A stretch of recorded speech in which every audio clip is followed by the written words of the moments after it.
Lord, ദൈവനാമത്തിന് മഹത്വമുണ്ടാകട്ടെ. ദൈവമക്കളോട് ഇന്ന് പങ്കുവെപ്പാൻ ഞാൻ ആഗ്രഹിക്കുന്ന വിഷയം, മാനുഷിക വാക്കുകളുടെ മുൻപിൽ നാം തളർന്നു പോകരുത്. മാനുഷിക വാക്കുകളുടെ മുൻപിൽ നാം മടുത്തു പോകരുത്. നമ്മെക്കുറിച്ച് കർത്താവിന് വലിയ പർപ്പസുണ്ട്. നമ്മുടെ ജീവിതത്തിൽ കർത്താവ് നൽകിയിരിക്കുന്ന ചില ഉത്തരവാദിത്തങ്ങളുണ്ട്, ചില താലന്തുകളുണ്ട്, ചില അസൈൻമെൻറ്റ്സ് ഉണ്ട്. അപ്പോൾ നമ്മുടെ സൃഷ്ടിതാവ് നമ്മെ സൃഷ്ടിച്ചത് ഒരു പർപ്പസോടെയാണ്, ഒരു ദൈവീക ഉദ്ദേശത്തോടെയാണ്. നമ്മുടെ ഓരോരുത്തരുടെയും ജീവിതത്തിൽ ആ ഉദ്ദേശം ചെയ്തെടുക്കുവാൻ ആയിരിക്കണം നമ്മുടെ ആഗ്രഹവും താല്പര്യവും പരിശ്രമമൊക്കെ. നമ്മുടെ ഈ യാത്രയിൽ ഒത്തിരി ആളുകളെ നമുക്ക് കാണുവാൻ കഴിയും. പലരും നമ്മുടെ ജീവിതത്തിൻ്റെ ഓരോ ഘട്ടങ്ങളിൽ നാമുമായി ബന്ധപ്പെടും. പല വ്യക്തികളുടെ വാക്കുകൾ നമ്മെ നിരാശപ്പെടുത്തും, നമ്മെ വേദനപ്പെടുത്തും, നമ്മെ ഭാരപ്പെടുത്തും. എന്നാൽ അതിൻ്റെയൊക്കെ മധ്യത്തിൽ നാം ചിന്തിക്കേണ്ട പ്രധാനമായൊരു വിഷയം, ആ വാക്കുകളല്ല നമ്മുടെ ഭാവിയെ നിർണ്ണയിക്കുന്നത്. ആ വാക്കുകളല്ല നമ്മെക്കുറിച്ചുള്ള ദൈവിക ഉദ്ദേശത്തെ നിർണ്ണയിക്കുന്നത്.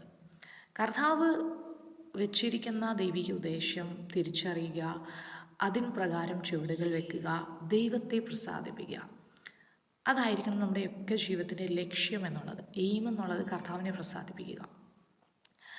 യേശു കർത്താവിനെക്കുറിച്ച് സങ്കീർത്തനത്തിൽ ഇപ്രകാരം നമുക്കൊരു വാക്യം കാണുവാൻ കഴിയുന്നുണ്ട്: എൻ്റെ ദൈവമേ, നിൻ്റെ ഇഷ്ടം ചെയ്യുവാൻ ഞാൻ പ്രിയപ്പെടുന്നു. പുസ്തക ചുരുളിൽ എന്നെക്കുറിച്ച് എഴുതിയിരിക്കുന്നു. അപ്പോൾ യേശുവിൻ്റെ ആഗ്രഹം എന്നുള്ളത് എന്നെ അയച്ചവൻ്റെ ഇഷ്ടം ചെയ്യുക, വേല തികയ്ക്കുക, അതാണ് എൻ്റെ ആഹാരം എന്ന് യേശു കർത്താവ് പറയുന്നുണ്ട്. അപ്പോൾ കർത്താവ് ആ ഒരു ലക്ഷ്യത്തോടെയാണ് തൻ്റെ ശുശ്രൂഷ നിർവഹിച്ചത്. യേശുവിൻ്റെ ജീവിതത്തിലേക്ക് നമ്മൾ നോക്കുമ്പോൾ കർത്താവിൻ്റെ ശുശ്രൂഷയെ നിന്ദിച്ചവരുണ്ട്, ഏറ്റെടുക്കാതിരുന്നവരുണ്ട്, അവിശ്വസിച്ചവരുണ്ട്, വിശ്വസിച്ചവരെ പോലും അകറ്റിക്കളയുവാൻ പരിശ്രമിച്ച ഒത്തിരി ആളുകൾ കർത്താവിൻ്റെ കാലഘട്ടത്തിൽ നമുക്ക് കാണുവാൻ കഴിയുന്നുണ്ട്. എന്നാൽ ഈ പുറമേ കണ്ട ഒന്നും, ഒരു സാഹചര്യവും യേശുവിൻ്റെ ശുശ്രൂഷയെ തടഞ്ഞില്ല. ഇവൻ ഭൂതങ്ങളുടെ തലവനായ ബെൽസെബൂബിനെ കൊണ്ട് ഭൂതങ്ങളെ പുറത്താക്കുന്നു എന്ന് പറഞ്ഞു. അത് കർത്താവിൻ്റെ ശുശ്രൂഷയെ തടഞ്ഞില്ല. ഒരു മാനുഷിക വാക്കുകളും പോലും യേശുവിൻ്റെ ശുശ്രൂഷയെ, യേശുവിൻ്റെ ദൗത്യത്തെ സ്റ്റോപ്പ് ചെയ്തില്ല.